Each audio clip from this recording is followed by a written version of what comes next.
Hi, ready to get a little smarter? Do you know what this means? The first definition of skin.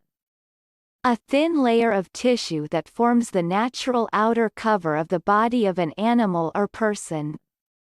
For example, I use body lotion to keep my skin soft.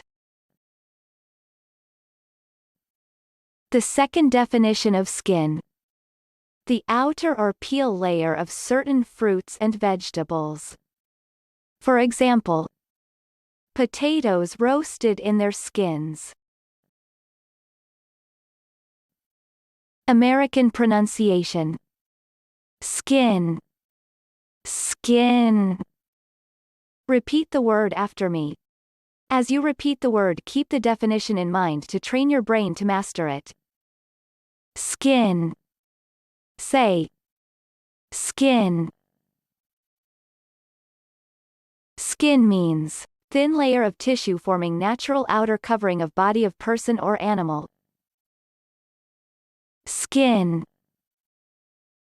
Skin. Skin origin.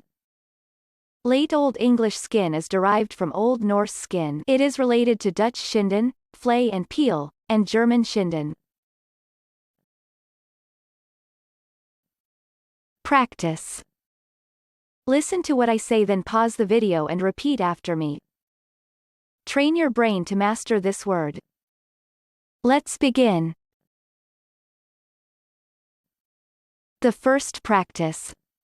The light never touched his soft, tan skin. Now, repeat after me. The light never touched his soft, tan skin. The second practice. Her smooth ivory skin glistened with passion-induced perspiration. Now, repeat after me. Her smooth ivory skin glistened with passion-induced perspiration. Visual representation of skin. Skin means a thin layer of tissue that forms the natural outer cover of the body of an animal or person. Good job! Now you're way smarter. Subscribe right now and learn another new word every day.